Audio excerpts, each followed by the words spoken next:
नमस्कार साथियों। आज हम 8वें पे कमीशन से जुड़ी हुई एक महत्वपूर्ण अपडेट के बारे में चर्चा करने वाले हैं। ये जो अपडेट है साथियों, ये 8वें पे कमीशन से जुड़ी हुई अपडेट है। साथियों, इसमें देखने वाले हैं 8th सीपीसी का लाभ नहीं मिलेगा। साथियों, 8th सीपीसी का लाभ किसे नहीं मिलेगा, किन कर्मचारियों को नहीं मिलने वाला है 8th सीपीसी का लाभ, ऐसी खबर आ रही है। 8th सीपीसी में देरी क्यों हो रही है साथियों, अभी तक ना ही तो कमेटी का गठन किया गया है 8th सीपीसी के लिए, और ना ही साथियों टीओआर जारी की गई है, यानी कि टर्म्स ऑफ रेफरेंस का भी जारी नहीं हुआ है साथियों। और पेंशनर्स को लाभ मिलेगा या नहीं मिलेगा साथियों, 8th सीपीसी का लाभ पेंशनर्स को मिलेगा या नहीं मिलेगा, इन सभी बिंदुओं के बारे में हम चर्चा करने वाले हैं। ये जो लेटर देख रहे हैं साथियों आप, ये शिव गोपाल मिश्रा जी के द्वारा लेटर लिखा गया था, जो कि एनसीजेसीएम के सचिव हैं। इनके द्वारा ये लेटर जारी किया गया था। इसमें क्या कुछ लिखा गया है, इस वीडियो को अंत तक देखना ना भूलें, और जो भी साथी चैनल पर नए हो चैनल को सब्सक्राइब जरूर कर लें। ये जो देख रहे हैं साथियों, 8th पे कमीशन डिले, 8th पे कमीशन में डिले हो रहा है। आगे देखते हैं साथियों, 8th पे कमीशन में जो डिले हो रहा है वो कितना डिले हुआ है। यदि 8th सीपीसी की तुलना 7th सीपीसी से की जाए तो कितनी देरी अभी तक की जा चुकी है गवर्नमेंट के द्वारा। साथियों, 7वें वेतन आयोग की जो घोषणा थी वो 25/9/2013 को की गई थी, और इसके अध्यक्ष और टीओआर की जो गजट जो नोटिफिकेशन जारी किया गया था वो 28/2/2014 को, यानी कि 156 दिन के भीतर भीतर अध्यक्ष और टीओआर के गजट नोटिफिकेशन जो जारी कर दिया गया था। अब 8वें वेतन आयोग में कितनी देरी हो चुकी है साथियों, 16/1/2025 को इसकी घोषणा की जा चुकी थी, लेकिन आज 160 दिन होने के बाद भी अभी तक ना तो टीओआर जारी की गई है और ना ही अध्यक्ष की नियुक्ति की गई है साथियों। देरी से केंद्रीय कर्मचारियों में चिंता क्यों बढ़ रही है साथियों, घोषणा कर 8वां वेतन आयोग भूली सरकार। जी हाँ साथियों, 8वां वेतन आयोग को भूल गई है सरकार, ऐसा लग रहा है। आगे देखते हैं साथियों, ये जो आप लेटर देख रहे हैं साथियों, इसको हिंदी में देखते हैं हम, हिंदी में आपको पूरा समझ में आ जाएगा अच्छे से। ये जो लेटर है साथियों, शिव गोपाल मिश्रा जी यानी कि जो सचिव है एनसीजेसीएम के, जो राष्ट्रीय परिषद है जो कर्मचारी पक्ष की, उनके जो सचिव हैं शिव गोपाल मिश्रा जी, उनके द्वारा जो लेटर लिखा गया था, किसको लेटर लिखा गया था साथियों, कैबिनेट जो सचिव है, कैबिनेट सचिव भारत सरकार राष्ट्रपति भवन न्यू दिल्ली, यानी कि कैबिनेट सचिव साहब को लिखा गया था ये लेटर, भारत सरकार के सचिव साहब को। देखते हैं साथियों इसका सब्जेक्ट क्या था। 8वें केंद्रीय वेतन आयोग के विचारार्थ विषय यानी कि टीओआर के परिचालन हेतु। साथियों, ये लेटर लिखा गया था कि अभी तक टीओआर जारी नहीं किया गया है और किन कर्मचारियों को इन्होंने लाभ देने की घोषणा नहीं की गई है। साथियों, इसमें लिखा है, मुझे आपका ध्यान उपरोक्त विषय की ओर आदरपूर्वक आकर्षित करने एवं आपके दयालु एवं शीघ्र विचारार्थ निम्नलिखित प्रस्तुत करने का निर्देश हुआ है। अब देखते हैं आगे क्या है साथियों।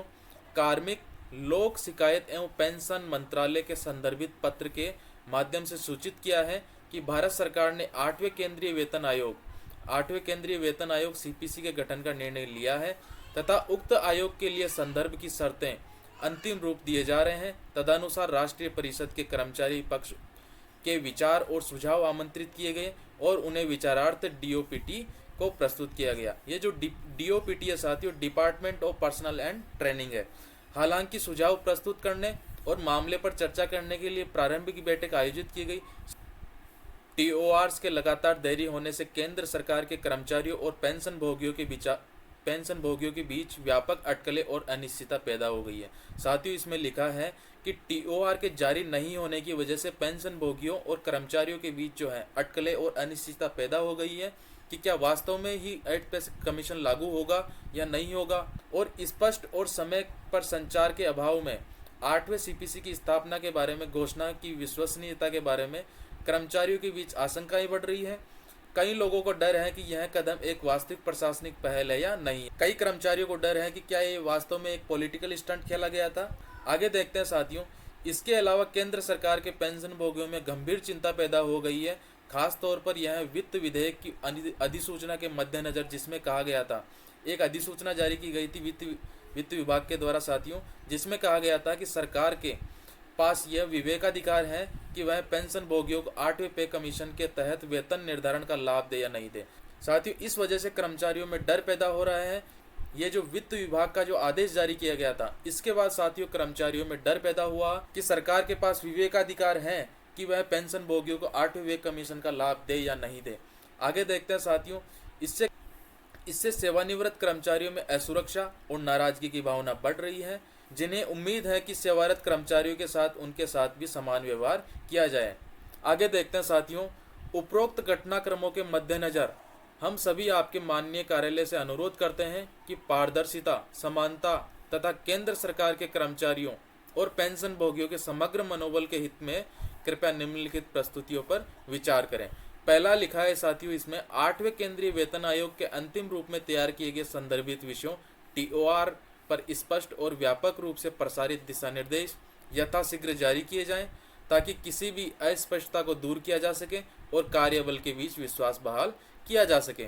2 नंबर पर लिखा साथियों, एक औपचारिक निर्देश के माध्यम से स्पष्ट करें कि 8वें केंद्रीय वेतन आयोग के अंतर्गत वेतन निर्धारण और संशोधन का लाभ सभी केंद्रीय सरकार के पेंशन भोगियों को मिलेगा, जिससे यह संदेह दूर होगा और उपचार में समानता और निष्पक्षता सुनिश्चित होगी। और 3rd नंबर पर लिखा साथियों, 8वें केंद्रीय वेतन आयोग की समिति का गठन शीघ्र किया जाए। हमें विश्वास है कि आपका कार्यालय मामले की गंभीरता और संवेदनशीलता को समझेगा तथा उठाई गई चिंताओं पर सहानुभूतिपूर्ण, विवेकपूर्ण दृष्टिकोण अपनाएगा। इस संबंध में शीघ्र और अनुकूल निर्णय कर्मचारियों और पेंशन भोगियों दोनों का मनोबल बढ़ाने में तथा निष्पक्ष समावेशी वेतन नीति के प्रति सरकार की प्रतिबद्धता की पुष्टि करने में बहुत सहायक होगा। और अंत में साथियों, सी गोपाल मिश्रा जी जो कि NCJCM के सचिव, उनके साइन है। साथियों, ये जो लेटर लिखा गया है ये कर्मचारियों के हित में लिखा गया है कि जल्दी से जल्दी TOR जारी किया जाए और साथियों जल्दी से जल्दी कमेटी का गठन करके अध्यक्ष की नियुक्ति की जाए, जिससे कि 8वें पे कमीशन को जल्दी से जल्दी लागू किया जाए, यानी कि जनवरी 2026 तक इसको लागू किया जा सके। Thanks for watching this video.